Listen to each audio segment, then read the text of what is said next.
La voz de los protagonistas. Contacto telefónico. Y conversamos a continuación con el licenciado Gerardo Márquez Guevara, fiscal general de Coahuila, a quien le agradecemos que esté con nosotros en Contextos, para informar sobre el hallazgo de 6 fosas clandestinas más, que ya suman 33 en 2017, y bueno, también la situación que guardan los desaparecidos y las investigaciones que se hacen en torno a estos casos. Fiscal, gracias por estar con nosotros. Le saludamos Juan Ceballos y Marcela Pámanes. Buenos días, a sus órdenes. Fiscal, pues, ¿qué significan estos hallazgos? Y sí me parece oportuno y importante puntualizar que los hallazgos de estos fragmentos óseos, luego parecieran muchos, pero si los consolidamos y tomando en cuenta, por ejemplo, la longitud de los huesos más largos del cuerpo, pues nos daremos cuenta que no son tantas personas, sino son fragmentos óseos, que no disminuye, por supuesto, la importancia del tema, pero sí lo acota y sí creo que lo matiza.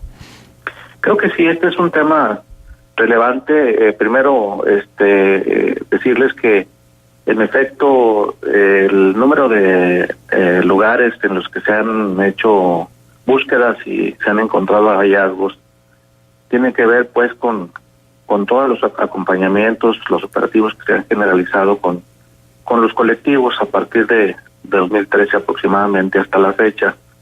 Y este número de puntos de revisión, que en total son 87 hasta la fecha, y que efectivamente se suman otros 6 que son los últimos de las últimas 3-4 semanas que se han realizado búsquedas por los rumbos de la laguna, particularmente por las Matamoros. Bueno, eso es, ¿no? Se han encontrado restos óseos, algunos de ellos en un gran número. Bueno, pues finalmente son alrededor de 70,000 restos los que se tienen, pero finalmente son algunas partículas pequeñas, algunos de algún centímetro, 2, y que finalmente pues corresponden efectivamente a huesos humanos, la mayoría de ellos, que la clasificación y la revisión se está realizando. No podemos determinar qué número de cuerpos, a qué número de cuerpos corresponda, pero no es lo mismo los restos óseos que los cadáveres, tampoco es lo mismo las fosas clandestinas que los lugares de búsqueda o donde se encuentran esos hallazgos. Las fosas clandestinas, bueno, pues se supone que es donde se encuentran prácticamente cuerpos completos o semicompletos, y que si ha ocurrido, por qué no decirlo, si hemos encontrado algunos, y que algunos de ellos también han sido identificados. Quiero decirles que de esos alrededor de 70,000 fragmentos se encuentran en estudio alrededor de 5,000, 6,000 por la policía científica en los laboratorios de genética, y el resto se encuentran debidamente custodiados para su análisis. Se ha dicho que se realizan estudios de genética. En algunos resulta prácticamente imposible por el deterioro de las partículas o de los restos óseos, sobre todo por cómo fueron tratados simplemente en la pretensión de desaparecer esos restos óseos, y además por las inclemencias del tiempo y por el tiempo que llevan expuestos prácticamente en la superficie, en la mayoría de ellos. Por eso hago yo la aclaración de que una cosa es una fosa clandestina y otra cosa es los lugares de hallazgo. Claro, sí, y creo que la aclaración es muy pertinente. Pero entonces, si son 6 fosas clandestinas, ¿cuántas vidas pudieran haber sido cegadas y los cadáveres colocados ahí? No podemos determinarlo. Cadáveres no hemos encontrado en estas últimas 6 a las que se hace referencia. Se han encontrado solamente restos óseos, que son partículas de los huesos y que están en estudio. Pero le insisto, finalmente, si el cuerpo humano tiene un gran número de huesos, pero además estos se particularizan, es decir, se fragmentan, pues evidentemente no podíamos determinar qué número de cuerpos. Es importante destacar que se han identificado alrededor de 19 cuerpos en todo el tiempo de las búsquedas. en todo el tiempo de los trabajos de estos colectivos, pero cuerpos que han sido prácticamente encontrados en su totalidad o semicompletos. Claro. Bien, esto es muy importante. Ahora, ¿cuántos cuerpos no identificados van hasta este momento que hayan sido enviados a la fosa común por diferentes motivos? Tal vez algunos de ellos sí vinculados con actividades delincuenciales de mayor envergadura. ¿Se conoce como para ir haciendo un estimado de víctimas precisamente por esta causa? Bueno, no tengo el dato preciso, pero sí tenemos en las diferentes regiones un área donde están resguardados los cuerpos. En realidad no son muchos, porque bueno, finalmente cuando se hacen los estudios de genética, pues tardan alrededor de 6 meses para hacer alguna identificación. Entonces no tengo la precisión, pero sí tenemos un número importante. Uh-huh. Los desaparecidos tienen un estatus tal cual porque no se conoce su paradero, es decir, no se sabe dónde están, pero desaparecidos no quiere decir muertos.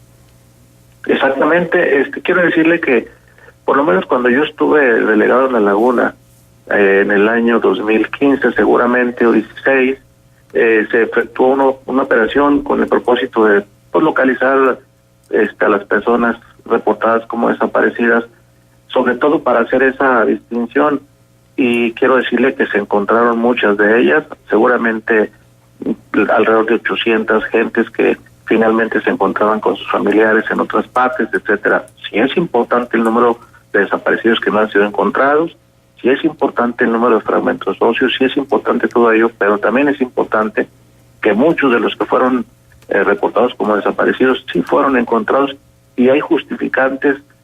Hay actas circunstanciales, hay una serie de documentos que permiten asegurar que muchos de ellos fueron encontrados en sus domicilios, en otras ciudades, por trabajo o por X circunstancias. Ajá.